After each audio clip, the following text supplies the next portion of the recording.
नमस्कार, मैं हूं जायरा। एपीएन के लोकप्रिय कानूनी प्रोग्राम लीगल हेल्पलाइन में आपका स्वागत है।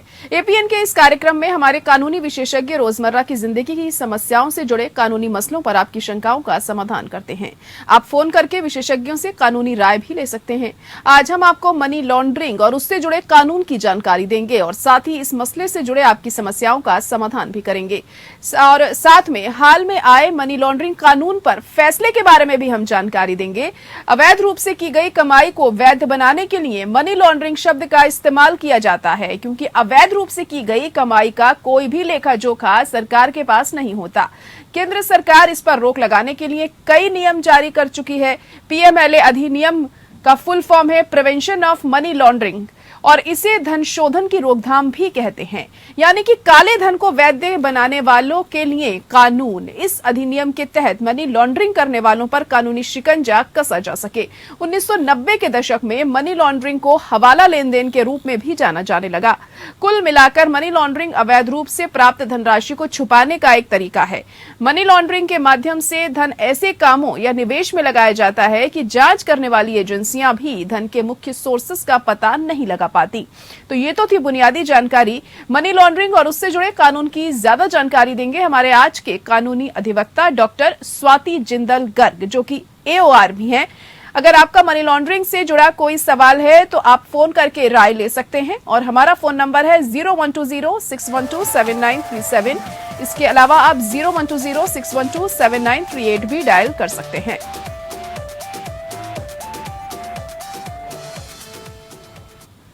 और हमारे अधिवक्ता स्वाति जी इस वक्त हमारे साथ जुड़ चुकी हैं। स्वाति जी, बहुत स्वागत है आपका हमारे इस खास प्रोग्राम में। और सबसे पहले आपसे हम यही जानना चाहेंगे कि आखिर मनी लॉन्ड्रिंग होती क्या है, इसकी परिभाषा क्या है?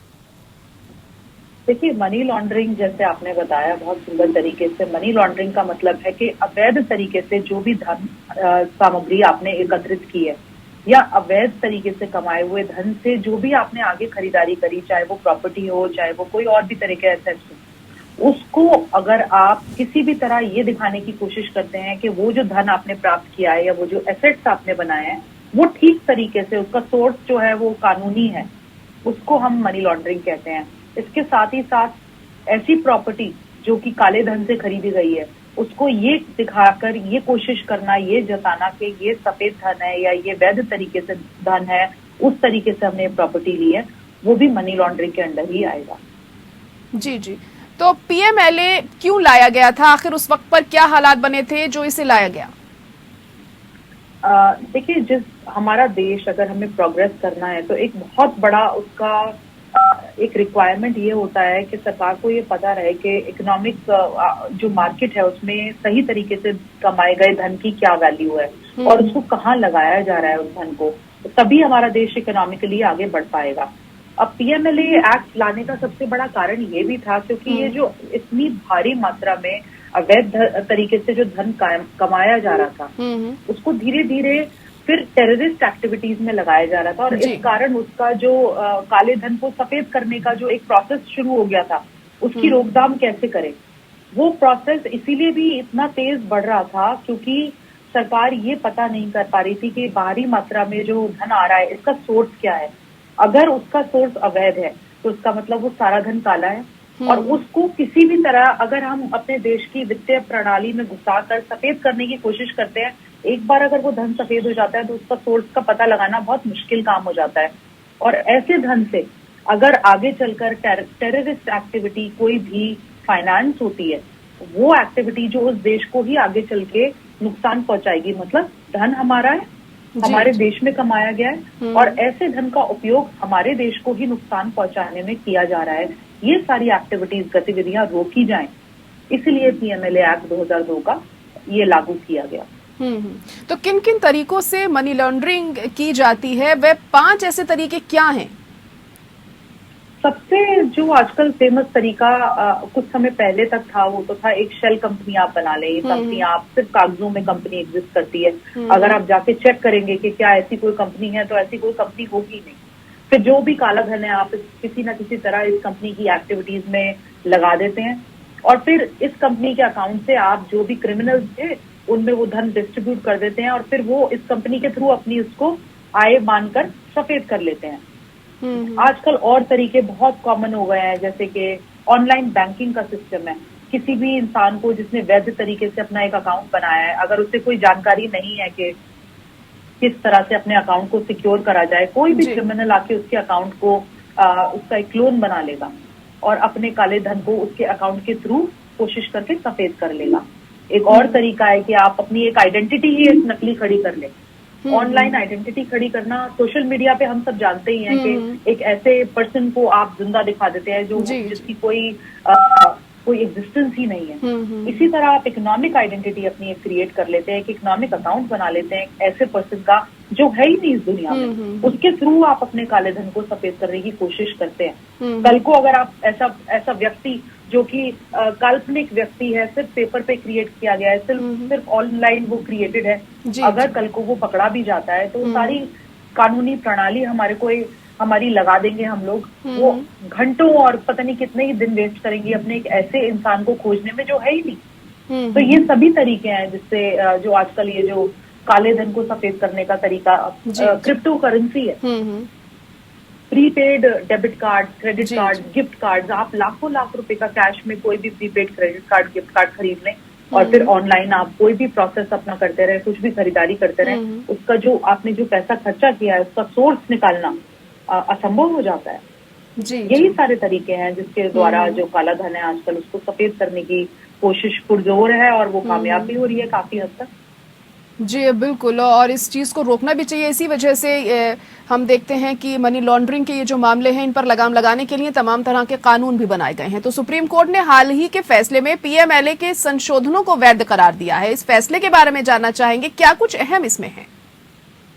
इसमें बहुत कुछ अहम है। कल ही आया ये फैसला, बहुत बड़ा एक लैंडमार्क केस बन गया है। Vijay Madan Lal Chaudhary versus Union of India. करीबन 200 पिटिशंस हैं इसमें जिनको एक साथ क्लब करके कॉमन ऑर्डर निकला है, एक जजमेंट निकली है। काफी सारी चीजें सुप्रीम कोर्ट ने क्लैरिफाई करी हैं।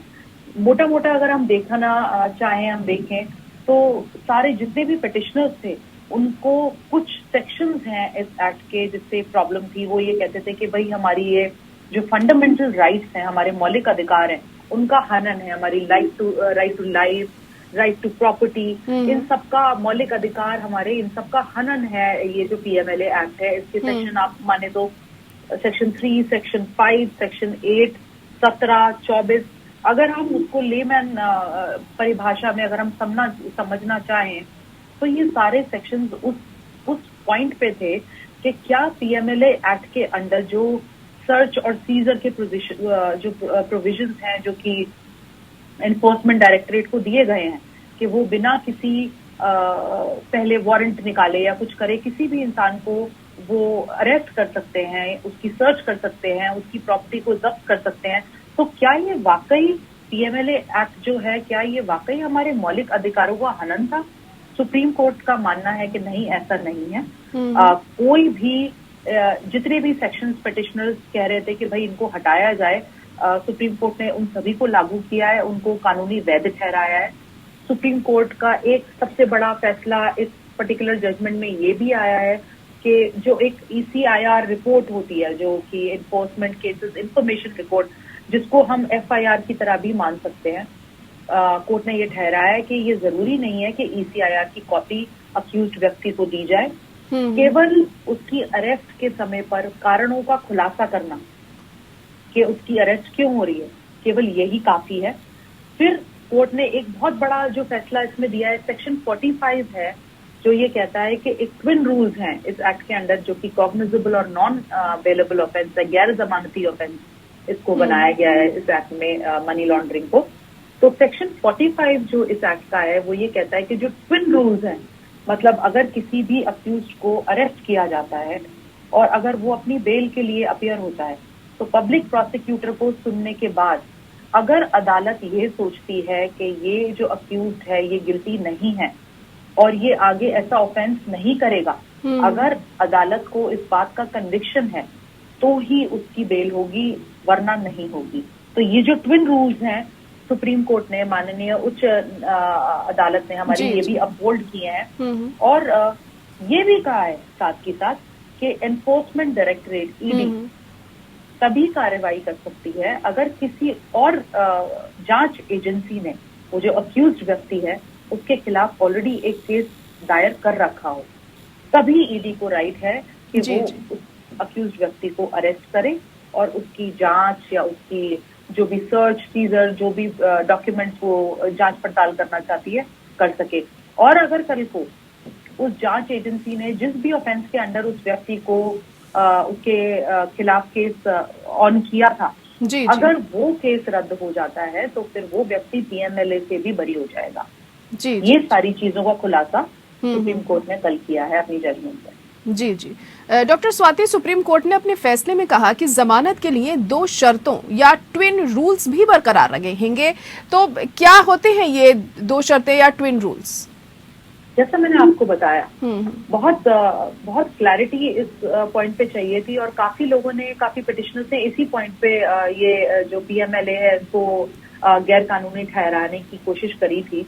बट सुप्रीम कोर्ट ने बहुत अच्छे तरीके से इसको क्लैरिफाई किया है कि जो ट्विन रूल्स हैं जो ये कहती हैं कि अगर किसी व्यक्ति को पीएमएलए एक्ट में अरेस्ट किया गया है, जी, जी। क्योंकि ये नॉन बेलेबल ऑफेंस है, जब भी वो पेश होगा मजिस्ट्रेट के सामने, अदालत को 2 चीजों का ध्यान रखना है। जी।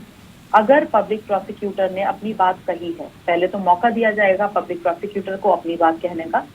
उसकी बात सुनने के बाद अगर माननीय अदालत को यह लगता है कि यह व्यक्ति गिल्टी नहीं है, जो अक्यूज्ड है, जो उसके सामने खड़ा है, अगर वो गिल्टी नहीं है और इस बात का कोई चांस नहीं है कि वो ये ऑफेंस आगे करे, इन दोनों चीजों को, ये दोनों रूल्स अगर अदालत को लगता है कि ये मानी जा रही हैं, ये दोनों रूल्स हैं इस केस में, तभी उस व्यक्ति को बेल मिलेगी, जमानत मिलेगी, वरना उस व्यक्ति को जमानत नहीं मिलेगी। डॉक्टर स्वाति, अगला सवाल आपसे यही जानना चाहेंगे कि पीएमएलए अधिनियम के तहत जांच की प्रक्रिया क्या होती है पूरी?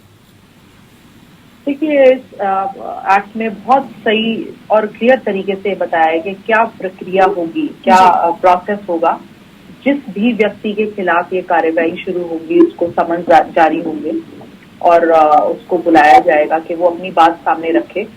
और अगर वो ऐसे समन जारी होने के बाद अगर वो पूरी तरह से सही तरीके से जो भी इन्वेस्टिगेशन और इंक्वायरी हो रही है, अगर वो उसमें पार्टिसिपेट नहीं करता, तो ये एक्ट ये प्रोविजंस भी करता है कि उसका अरेस्ट हो, उसकी सर्च करी जाए, ऐसी प्रॉपर्टी या ऐसी चीजें, ऐसे कागजात, डॉक्यूमेंट्स जिनसे इन्वेस्टिगेशन में ईडी को मदद मिलेगी, अगर वो सही तौर पर सामने से आकर वो नहीं प्रेजेंट कर रहा, तो ऐसे डॉक्यूमेंट्स का सर्च करके उनको सीज करना, जब्त करने का प्रोविजन भी एक्ट देता है। जी, जी। तो इस कानून में पेमेंट सिस्टम और पेमेंट सिस्टम ऑपरेटर की बात भी कही गई है, वो क्या होता है, ये भी जानना चाहेंगे। देखिए, पेमेंट सिस्टम ऑपरेटर एक लीगल एंटिटी होती है जिसके द्वारा जो भी हम ऑनलाइन पेमेंट करते हैं वो एक थर्ड पार्टी के थ्रू उसको करवाते हैं पेमेंट। अगर हम बहुत ही कॉमन लैंग्वेज में अगर हम देखें आजकल की भाषा में, तो जिस तरह ये अमेजोन पे, पेटीएम, गूगल पे, ये सारी जो कंपनीज हैं, जिस तरीके से ये ऑनलाइन तरीके से जितनी भी अपनी फाइनेंशियल और सेटलमेंट रिलेटेड एक्टिविटीज हैं वो करती हैं, ये होते हैं पेमेंट सिस्टम ऑपरेटर्स। जी, जी। तो मनी लॉन्ड्रिंग में दोषी पाए जाने पर सजा का क्या कुछ प्रावधान होता है और जुर्माना कितना होता है, किस हिसाब से तय किया जाता है? इस एक्ट के अंतर्गत सेक्शन 4 जो है वो बात करता है कि मनी लॉन्ड्रिंग करते अगर आप पकड़े गए तो कितनी सजा और कितना जुर्माना होगा। तो 3 साल, कम से कम 3 साल से लेकर 7 साल तक की सजा और 5 लाख रुपए तक का जुर्माना। और कुछ प्रावधान ऐसे भी हैं, अगर हम शेड्यूल बी को देखें तो फिर ये सजा 7 साल से बढ़ाकर 10 साल तक की भी हो सकती है। जी, जी। तो जब कार्रवाई की जाती है, तलाशी भी होती है, जब्ती भी होती है, तो इस दौरान जो अधिकारी होते हैं उनकी क्या कुछ शक्तियां होती हैं? उनको बहुत स्वीपिंग पावर्स जिसे कहते हैं, बहुत ही वाइड पावर्स दी हुई हैं इस एक्ट ने।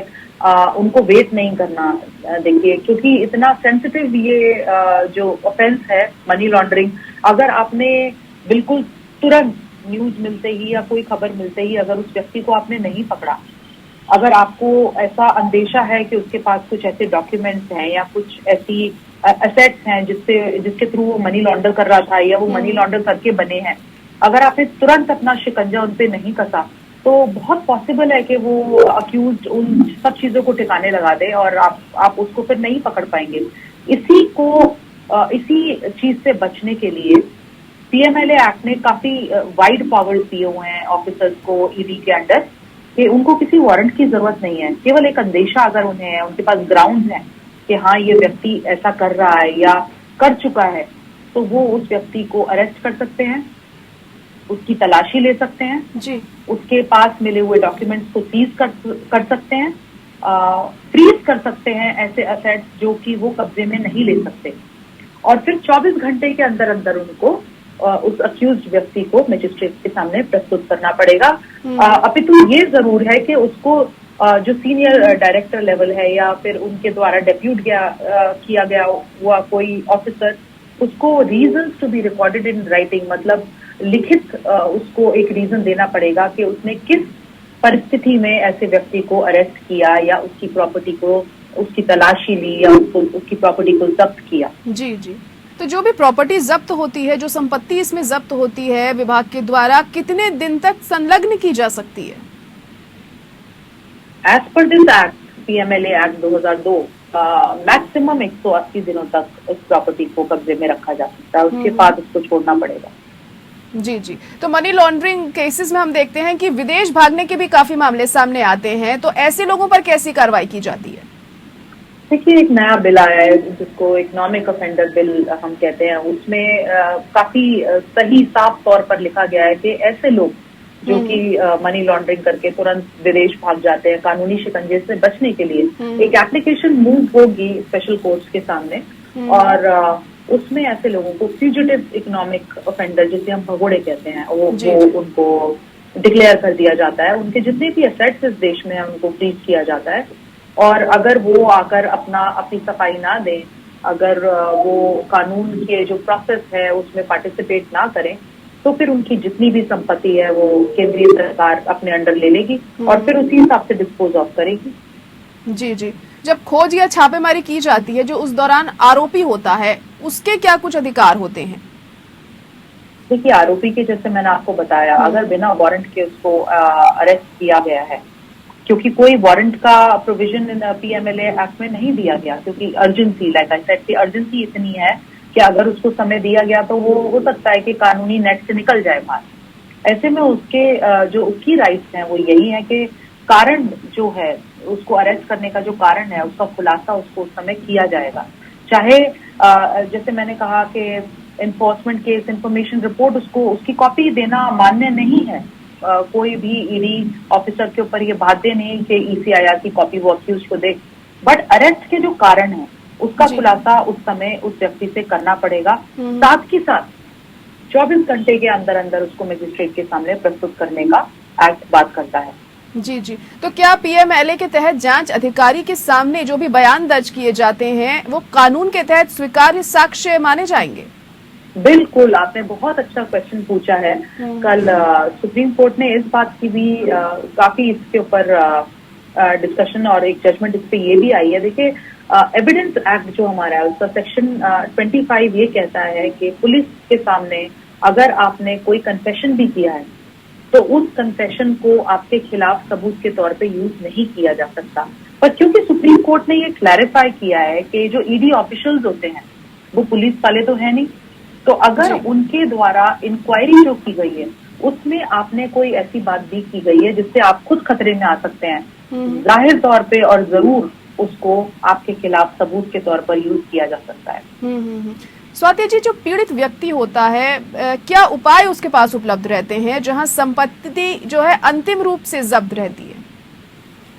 देखिए, अगर वो अपने आप को क्लियर नहीं कर पाया कार्रवाई में, तो उसके पास फिर यही उपाय है कि वो अपील में जाए।